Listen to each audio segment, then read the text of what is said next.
ರಾಷ್ಟ್ರಧ್ವನಿ ನ್ಯೂಸ್ಗೆ ಸ್ವಾಗತ. ಮುಂಗಾರು ಮಳೆ ಕೈಕೊಟ್ಟ ಪರಿಣಾಮ ಜಿಲ್ಲೆಯ ರೈತರು ಹಾಗೂ ಕೃಷಿ ಕೂಲಿಕಾರರು ತೀವ್ರ ಸಂಕಷ್ಟಕ್ಕೆ ಸಿಲುಕಿದ್ದು, ಯಾದಗಿರಿ ಜಿಲ್ಲೆಯನ್ನು ತಕ್ಷಣ ಬರಪೀಡಿತ ಜಿಲ್ಲೆ ಎಂದು ಘೋಷಿಸಿ ಬೆಳೆ ನಷ್ಟಕ್ಕೊಳಗಾದ ರೈತರಿಗೆ ಪ್ರತಿ ಎಕರೆಗೆ 50,000 ಪರಿಹಾರ ನೀಡಬೇಕು ಎಂದು ಕರ್ನಾಟಕ ಪ್ರಾಂತ ರೈತ ಸಂಘ ಒತ್ತಾಯಿಸಿದೆ. ಬುಧವಾರ ನಗರದ ಜಿಲ್ಲಾಧಿಕಾರಿ ಕಚೇರಿ ಎದುರು ಪ್ರತಿಭಟನೆ ನಡೆಸಿದ ಸಂಘದ ಮುಖಂಡರು ಜಿಲ್ಲಾಧಿಕಾರಿಗಳ ಮೂಲಕ ರಾಜ್ಯ ಸರ್ಕಾರಕ್ಕೆ ವಿವಿಧ ಬೇಡಿಕೆಗಳ ಮನವಿ ಸಲ್ಲಿಸಿದರು. ಪ್ರತಿಭಟನೆಯಲ್ಲಿ ಸಂಘದ ಜಿಲ್ಲಾಧ್ಯಕ್ಷರು ಚನ್ನಪ್ಪ ಆನೆಗುಂದಿ, ಕೆಪಿಆರ್ಎಸ್ ಜಿಲ್ಲಾ ಕಾರ್ಯದರ್ಶಿ ಭೀಮರಾಯ ಪೂಜಾರಿ, ಜಿಲ್ಲಾ ಉಪಾಧ್ಯಕ್ಷ ಎಸ್ಎಂ ಸಾಗರ, ತಾಲೂಕು ಅಧ್ಯಕ್ಷ ತಮ್ಮಣ್ಣ ಜಹಾಗೀದಾರ, ತಾಲೂಕು ಕಾರ್ಯದರ್ಶಿ ಭೀಮಣ್ಣ ಟಫೇದಾರ, ಸುರಪುರ ತಾಲೂಕಿನ ಮುಖಂಡ ವೆಂಕೋಬದೊರೆ, ಮಲ್ಲಣ್ಣದೊರೆ, ಚನ್ನೂರ ಮಲ್ಲಣ್ಣಗೌಡ, ಮಾಪಾಟೀಲ್, ಮಹದೇವಪ್ಪ ಸೇರಿದಂತೆ ಸುರಪುರ, ಶಹಾಪುರ ಹಾಗೂ ವಡಗೇರ ತಾಲೂಕಿನ ಸಂಘದ ಪದಾಧಿಕಾರಿಗಳು ಹಾಗೂ ರೈತರು ಭಾಗವಹಿಸಿದ್ರು. ವರದಿ ಹನುಮಂತದೊರೆ. ಕ್ಷಣ ಮಾಹಿತಿಗಾಗಿ ವೀಕ್ಷಿಸಿ ರಾಷ್ಟ್ರಧ್ವನಿ ನ್ಯೂಸ್ ಕನ್ನಡ.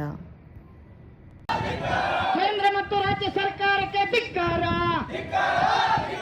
ಕರ್ನಾಟಕ ಪ್ರಾಂತ ರೈತ ಸಂಘದ ಹೋರಾಟಕ್ಕೆ ಜಯವಾಗಲಿ. ಕರ್ನಾಟಕ ಪ್ರಾಂತ ರೈತ ಸಂಘದ ಹೋರಾಟಕ್ಕೆ ಜಯವಾಗಲಿ. ಬೇಕೇ ಬೇಕು.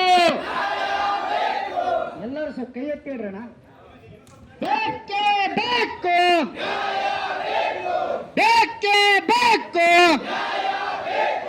ಕರ್ನಾಟಕ ಪ್ರಾಂತ ರೈತ ಸಂಘದ ಹೋರಾಟಕ್ಕೆ ಜಯವಾಗಲಿ. ಕರ್ನಾಟಕ ಪ್ರಾಂತ ರೈತ ಸಂಘದ ಮ್ಯಾಕ್ಸಿಮಮ್ ಪ್ರಯತ್ನ ಮಾಡಿಸ್ತೀವಿ. ಜೊತೆಗೆ ಈ ಡ್ಯಾಮ್ ಬಗ್ಗೆ ಸರ್ಕಾರದಿಂದ ತೀರ್ಮಾನ ಆಗ್ತಾ ಇದೆ. ಮೊನ್ನೆ ಮುಖ್ಯಮಂತ್ರಿ ಸಮ್ಮೇಳನದಲ್ಲಿ ಕೂಡ ಅದರ ಬಗ್ಗೆ ಚರ್ಚೆ ಆಯಿತು. ಇದು ಸರ್ಕಾರ ಹಂತದಲ್ಲಿ ಡಿಸಿಷನ್ ಆಗುತ್ತೆ. DC ಸರ್ ಮುಖಾಂತರ ಈಗಾಗಲೇ ಪ್ರಪೋಸಲ್ ಪ್ರಸ್ತಾವನೆ ಹೋಗಿದೆ. ಸೆಕೆಂಡ್, ನರೇಗಾ ಬಗ್ಗೆ ನಮಗೆ ಎಲ್ಲರಿಗೆ ಗೊತ್ತಿದೆ. 1 ಜುಲೈಯಿಂದ ನಮ್ಮ ರಾಜ್ಯದಲ್ಲಿ ಕೂಡ BPG ರಾಮ್ಜಿ ಚಾಲೂ ಆಗಿದೆ.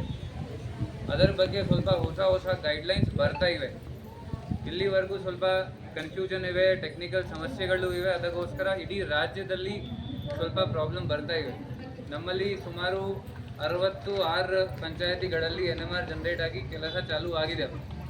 ಇನ್ನೂ ಸ್ವಲ್ಪ ಈ 10-15 ಡೇಸಲ್ಲಿ 20 ತಾರೀಕುವರೆಗೂ ನಮ್ಮದು ಕ್ರಿಯಾ ಯೋಜನೆ ರೆಡಿ ಮಾಡಲಿಕ್ಕೆ ಅವಕಾಶ ಇದೆ. ಕ್ರಿಯಾ ಯೋಜನೆ ರೆಡಿ ಮಾಡಿ ಆದಮೇಲೆ ಎಲ್ಲರಿಗೆ ಕೆಲಸ ಕೊಡ್ತಾರೆ. ಆಯಿತು. ಅದರ ಬಗ್ಗೆ ನರೇಗಾ ಅಲ್ಲಿ ಕೂಡ ಏನೇನು ಕಂಪ್ಲೇಂಟ್ ಇತ್ತು ಅವರ ಮೇಲೆ ಶಿಸ್ತಿನ ಕ್ರಮ ತಗೊಂಡಿದ್ದೀವಿ. ಕೆಲವೊಂದು PDOದು ಇಂಕ್ರಿಮೆಂಟ್ ಕಟ್ ಮಾಡಿಸಿದ್ದೀವಿ. ಕೆಲವೊಂದು 1 ಫಾರ್ ಎಕ್ಸಾಂಪಲ್ ಸಸ್ಪೆನ್ಷನ್ ಆಯಿತು. ಆದಮೇಲೆ ಕೆಲವೊಂದು 15 ದಿವಸ ಸ್ಯಾಲರಿ ಕಟ್ ಮಾಡಿದ್ದೀವಿ. ಅದು ಎಲ್ಲ ಕ್ರಮ PDO ಮೇಲೆ ಯಾರ್ಯಾರು ನರೇಗಾ ಅಲ್ಲಿ ಮುಂಚೆ ಕೆಲಸ ಕೊಟ್ಟಿಲ್ಲ ಅವರ ಮೇಲೆ ಕ್ರಮ ತಗೊಂಡಿದ್ದೀವಿ. ಆದಮೇಲೆ ಈ ಆಶ್ರಯ ಕಾಲೋನಿ ಬಗ್ಗೆ ಅದು ವಿಷಯ ನನ್ನ ಗಮನದಲ್ಲಿ ಮುಂಚೆ ಬಂದಿಲ್ಲ. ಅದು ಸರ್ವೆ ಬಗ್ಗೆ